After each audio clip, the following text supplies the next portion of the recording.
So I'm building a new template at the minute between Vienna Ensemble Pro as the sort of host for everything, and then using Cubase primarily as a sequencer. I have done this in the past, and I've sort of switched up my philosophy in terms of how I'm building this one. So I think really when it comes to the decisions that you make when you're using Vienna Ensemble Pro, it's a lot of it will come down to how you're working your audio returns and how granular do you want your mixing in Cubase to be.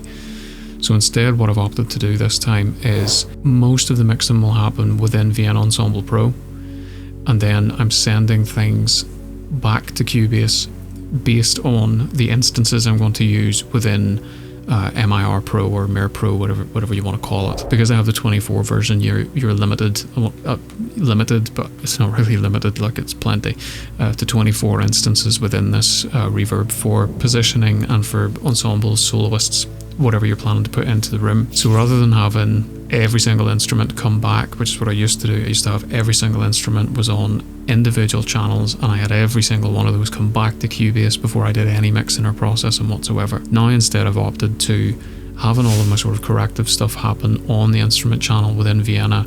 Then I've got a bit of group sort of ensemble processing happens at a bus level, and then I have those all sent into an instance bus, which is just a bus, but I'm calling it an instance bus because that is the instance that will appear within the reverb. So I have those individual groups then come back into Cubase, and then I'm able to switch the panner to the specific one for MIR Pro or MIR Pro.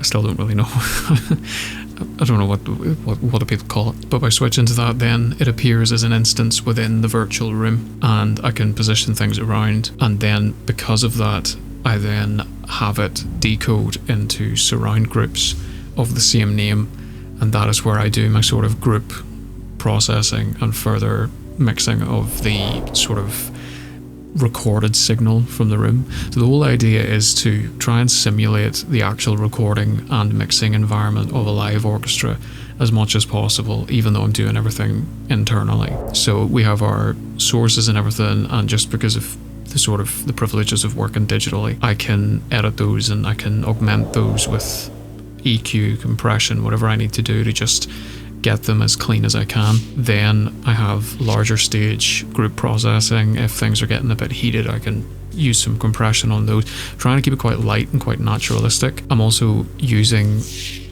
the room mics where I get the driest signal, purely because that is what will play best into the reverb. And then I'm treating those, once they go into those ensemble instance groups, I'm treating those as their individual sections, as sort of like mic positions for the orchestra. And those are what are decoded from the reverb, that I would then pretend those individual surround groups of the instance returns. Stay with me. Those are what I would have as stems as a mix engineer, and I will do my mix with those groups in surround. Now the handy thing is that because of this process, I'm working with a stereo version of Vienna Ensemble Pro. I was building a template that was surround, and I was positioning things around the place, but it was getting way too complicated, way too quick, and it also limited me because I now wasn't able to switch as freely between them. And I found out that the reverb I was using, regardless as to what you sent into it, it was just up mixing, it was or down mixing and then up mixing, so it was always going to be stereo to whatever the surround configuration was. So in the end, my whole surround setup within Vienna that was then coming back as surround channel returns in Cubase was actually null and void, because the reverb I was putting on it to put it into a virtual room was just bringing it back to stereo and then up mixing it. So I thought, well, I could do that and just sort of live with the fact that is what's going on, and it renders a whole lot of work awfully pointless.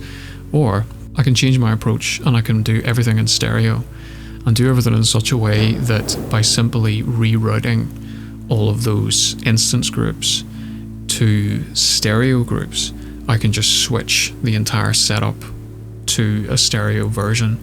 So rather than relying on fold downs and things that maybe just don't sound quite right, even though they sound very good coming out of Cubase, I would rather have like a true, this is how something has been mixed in stereo versus this is how something has been mixed in surround. So my deliverables will be in surround, and my sort of here's how it's going renders that I can send to a director will be in stereo. And this will also work very well for things like library music and any sort of distribution that doesn't allow anything above a stereo mix. So just a couple of things to think about whenever it comes to approaching this, because it's important to sort of select which path you're going down before you start, because Vienna Ensemble Pro is a fantastic tool, but it can be incredibly in-depth, and once you get into it, it is quite a rabbit hole, and you realise just how far you can take things. But the problem is that is a fundamental decision at the very beginning of the process that I myself neglected to consider, and as a result, a serious amount of time spent was, to many people, maybe not wasted, but in my mind, because of what my intentions were with it, it was wasted.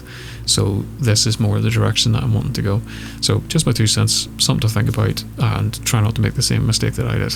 Anyway, thank you.